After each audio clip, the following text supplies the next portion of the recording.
Selamat datang di channel Cerita Cinta. Channelnya cerita cinta romantis. Sebelum lanjut, mohon dukungannya dengan like dan subscribe dulu. Berondong Plus, bagian 25. Polisi tiba-tiba datang, membuyarkan segala lamunan Elang.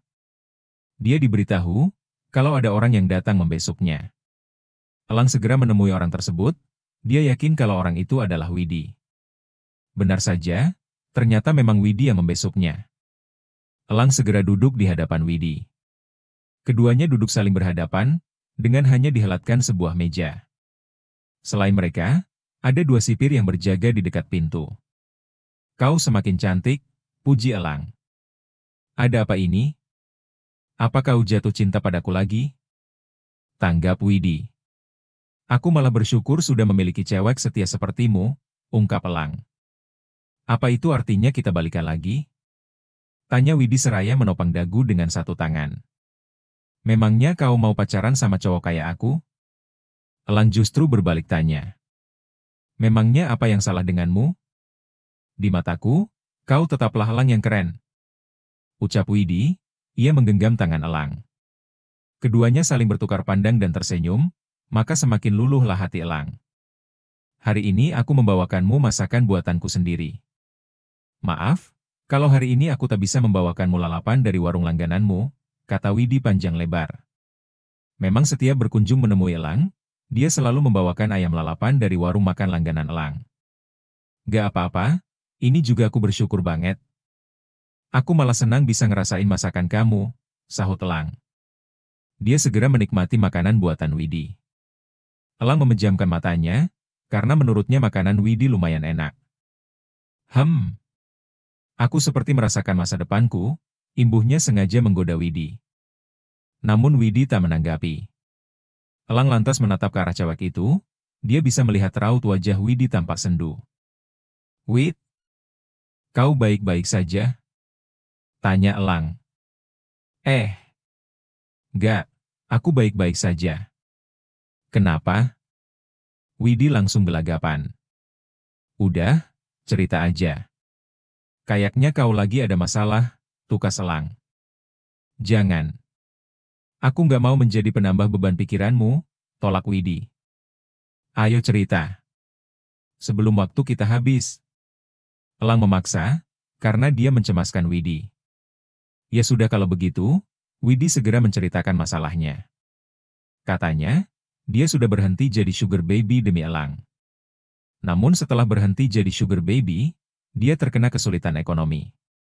Widi mengaku kalau dirinya sekarang tinggal di kosan, ia bahkan terpaksa berhenti kuliah. Kenapa kau tidak mengatakan ini padaku sejak awal? Jadi sekarang kau berhenti kuliah? Cecar Elang. Iya, El. Sekarang aku kerja jadi YouTuber dengan tema make up. Tapi ternyata jadi pamor nggak semudah itu. Subscriber aku cuma 30, dan nggak pernah nambah, curhat Widi sambil menundukkan kepala. Begini saja. Mulai sekarang, kau tinggal di apartemenku. Kau juga bisa memakai uangku untuk kebutuhanmu, aku akan memberitahumu semua aksesnya, kata Elang. Enggak, El. Aku benar-benar nggak mau ngerepotin kamu. Tolak Widi. Jangan banyak bacot. Kau itu calon istriku. Setelah keluar dari penjara, aku akan menikahimu. Sini. Berikan aku ponselmu, aku akan menuliskan password pintu dan PIN-aku, ujar Elang. Dengan pelan, Widi serahkan ponselnya pada Elang. Tanpa pikir panjang, Elang segera menuliskan password pintu apartemen serta PIN-nya. Oh iya, kalau kau mau, kau bisa bergabung dengan Gusti mengelola kafeku, saran Elang sembari mengembalikan ponsel Widi. Mata Widi berkaca-kaca, dia menghampiri dan langsung memeluk Elang. Makasih banyak, ungkapnya. Usai bicara dengan Widi, Elang kembali ke sel. Dia kembali dengan perasaan bahagia. Sungguh, Elang sudah tak sabar ingin keluar dari penjara. Dirinya janji, akan berusaha mencari uang dan pekerjaan dengan benar nanti. Elang sudah membayangkan dirinya dan Widi menikah kelak. Itu bahkan sampai terbawa ke mimpinya, Elang jadi merasa seperti jatuh cinta lagi. Lihat ini, anaknya mantan presiden dulu. Cantik banget, ujar Jai sembari memamerkan koran yang dia baca. Gak tertarik. Pacarku lebih cantik, sahut Elang. Meskipun begitu, matanya sempat melirik gambar yang ditunjukkan Jai. Dek, bukankah itu gambar darah, batin Elang, buru-buru dia rampas koran yang ada di tangan Jai. Katanya tadi nggak tertarik, protes Jai. Elang perhatikan penampakan putri presiden, yang menjabat 2 tahun lalu itu. Dia memang tidak salah, perempuan yang ada di foto memang adalah Dara. Jadi dia ternyata anak presiden? Setelah bertahun-tahun lamanya, barulah Elang tahu siapa Dara sebenarnya. Matanya membulat sempurna, seketika dia teringat dengan apa yang sudah dia lakukan pada Dara. Kenapa? Kau mengenalnya? Selidik Jai. Dia mantanku, jawab Elang. Buahaha. Ngarang. Kau pikir aku percaya? Balas Jai. Elang terdiam. Dia tak menanggapi tanggapan Jai yang tidak mempercayainya. Elang berusaha mencerna semuanya dengan baik. Sudah. Aku tak mau memikirkannya, lagi pula, hubunganku dan Dara sudah berakhir. Lebih baik aku fokus pada Widi yang setia menantiku, batin Elang meyakinkan diri. 1 minggu berlalu, saatnya Widi datang membesuk. Elang sudah hafal dengan siklus kedatangannya. Cowok itu sudah tak sabar ingin bertemu. Apa kau punya pacar sekarang? Tukas Elang seraya menyenggol Jai. Enggak. Sahut Jai. Ternyata aku sangat beruntung punya pacar yang setia. Elang sengaja menyombongkan diri. Jangan sombong. Nanti kalau ditinggalin, baru tahu rasa. Tanggap Jai. Dia nggak akan ninggali aku, karena kami berjanji akan menikah. Jangan iri ya, balas Elang sambil mengusap punggung Jai. Temannya itu hanya bisa cemberut. Hingga kini Elang masih menunggu, namun minggu ini Widi tidak datang. Mungkin dia ada halangan. Elang berusaha berpikir positif. Meskipun begitu, dia akan tetap menunggu. Di minggu kedua, Widi juga tidak datang. Namun Elang masih berprasangka baik pada cewek itu. Sampai akhirnya minggu ketiga dan minggu keempat terlewat, yang mengartikan kalau waktu sudah berlalu sebulan lamanya. Widi tidak kunjung muncul juga. Akibatnya, Elang tak berpikir positif lagi. Dia mulai curiga. Alhasil dia mencoba meminjam telepon dari sipir, untungnya petugas sipir mengizinkan.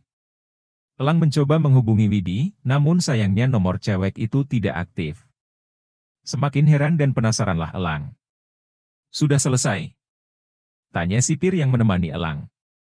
Dia seorang wanita muda cantik bernama Nita, sejak tadi dia tak mengalihkan pandangannya dari Elang. Iya, sahut Elang ketus. Aneh, kau seharusnya menggunakan wajah tampanmu itu untuk jadi artis atau selebgram. Ini malah terjunnya ke narkoba, komentar Nita. Kalau kau tidak tahu bagaimana hidupku, jangan pernah mengomentarinya. Timpal Elang, dia sudah kesal dengan ketidakdatangan Widi. Sekarang, dirinya dibuat tambah kesal dengan ucapan Nita. Elang kini kembali ke sel, dia disambut dengan ocehan Jai yang mentertawakannya. Jadi, mana pacarmu yang setia itu? Tukas Jai. Dia akan datang. Aku yakin dia hanya sibuk, balas Elang yang masih mencoba berpikir positif. Hari demi hari berlalu. Sampai 1 bulan berubah jadi 2 bulan, dan Widi masih belum mengunjungi Elang. Hal tersebut membuat Elang semakin cemas. Ia takut sesuatu terjadi pada Widi, terlebih Widi juga hidup sebatang kara seperti dirinya. Suatu hari, Elang akhirnya kedatangan tamu. Buru-buru dia menemui tamu tersebut, karena mengiranya adalah Widi. Namun setelah ditemui, dia ternyata Gusti. Gusti? Elang mengerutkan dahi. Elang. Gusti menyambut kehadiran Elang. Meskipun begitu, wajahnya tampak gelisah. Kau sendiri? Tanya Elang. Iya. Aku mau memberitahumu mengenai masalah kafe, ungkap Gusti. Kenapa? Apa ada masalah? Cecar Elang. Kafe MU dijual oleh seseorang. Sekumpulan orang tiba-tiba datang, dan mengakui kalau kafe MU sudah dijual pada mereka. Aku percaya, Karena mereka memiliki bukti surat-suratnya, jelas Gusti panjang lebar. Apa? Elang terbelalak, seketika dia berpikir kalau semua itu adalah ulah Widi. Sontak Elang teringat dengan hartanya yang lain. Gus, aku ingin kau melakukan sesuatu untukku. Tolong periksa apartemenku. Pinta Elang. Gusti setuju untuk membantu Elang, sekarang Elang hanya perlu menunggu temannya itu. Kabar yang diberikan Gusti tentu langsung membuat Elang gelisah. Jika semua uangnya benar-benar ludes, maka sia-sia perjuangan Elang untuk mengumpulkannya selama ini. Apalagi tabungan Elang sudah terkumpul ratusan juta. Saking gelisahnya, Elang sampai tidak tidur semalaman. Ketika jam 10 pagi, Gusti akhirnya datang. Ia memberitahu kalau apartemen Elang juga mengalami nasib yang sama seperti kafenya. Namun untungnya, apartemen Elang belum ditinggali oleh seseorang. Jadi Gusti bisa memeriksa keadaan di dalamnya. Aku sudah memotret keadaan apartemenmu. Keadaan di sana sangat berantakan sekali, ungkap Gusti. Elang memperhatikan foto yang diambil Gusti. Keadaan apartemennya memang tampak berantakan, orang yang membuatnya berantakan seolah berusaha mencari sesuatu. Karena cemas, aku memeriksa CCTV di lorong unit apartemenmu. Aku menemukan orang yang terakhir kali masuk ke unit apartemenmu adalah Widi. Tapi, sudah jelas. Pelakunya memang Widi. Potong Elang yakin, amarahnya seketika membara. Dengar dulu, El. Jangan asal menyimpulkan. Aku belum selesai bicara, imbuh Gusti. Elang lantas menatapnya dengan serius. Di malam terakhir sebelum unit apartemenmu terjual, listrik di seluruh gedung mati total selama 3 jam lebih. Aku takut sesuatu terjadi pada Widi. Aku sudah menghubunginya berulang kali, tapi nomornya tidak aktif. Jelas Gusti panjang lebar. Kenapa kau bodoh sekali? Jelas-jelas semua ini adalah skenario Widi, dia melakukan itu agar ulahnya tidak ketahuan. Kau tidak tahu betapa gilanya dia dengan uang. Dia mungkin sangat frustasi sehingga tega mencuri semua hartaku. Elang yang terhianati, merasa tak percaya. Tapi bagaimana kalau Widi dalam keadaan bahaya? Kau tahu dia cantik dan hidup sendiri, banyak lelaki yang suka dengannya. Mungkin saja dia sudah, Gus.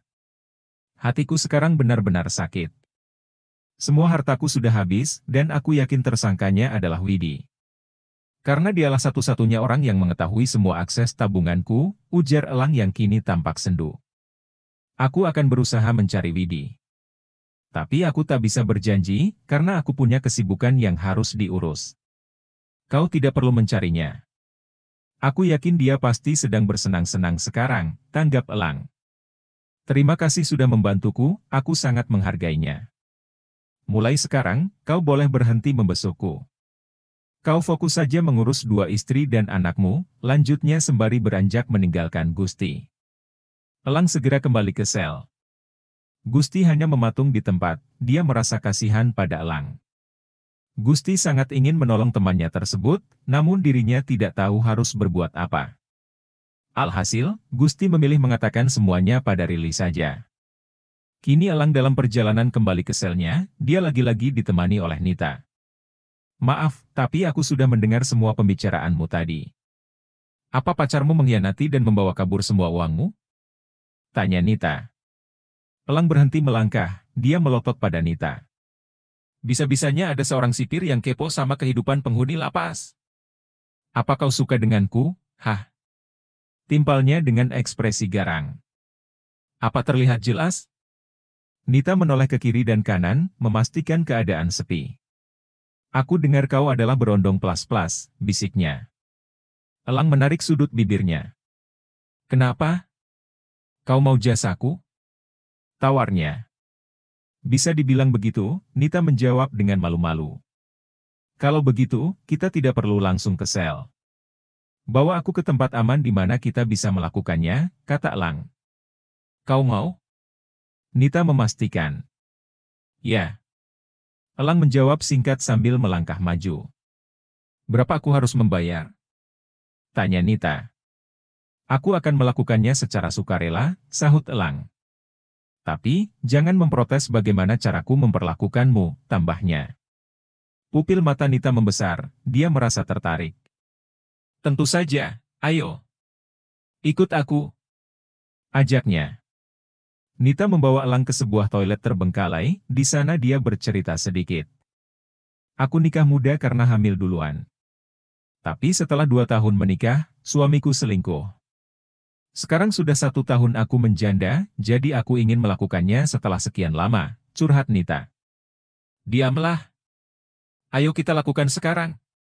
Elang tarik Nita mendekat. Lalu pagut dengan liar perempuan tersebut. Sambil melakukannya, Elang lepaskan yang menghalangi Nita. Di dunia ini, memang ada 2 tipe manusia saat tertimpa masalah. Tipe pertama, adalah manusia yang langsung introspeksi diri. Dan tipe kedua, adalah manusia yang justru semakin gelap mata. Hal yang dilakukan Elang sekarang adalah tipe kedua. Elang sekarang sedang dikuasai amarah, jadi kali ini dia bercinta dengan brutal. Dia mengunci tangan Nita ke balik punggung. Sementara rambut wanita tersebut dijambak olehnya. Sambil melakukannya, Elang memberikan gempuran kuat. Nita terus mendesah, keringatnya telah mengucur deras. Dia benar-benar dibuat kelimpungan oleh Elang, terlihat sekali dari matanya yang tampak memutih. Bersambung.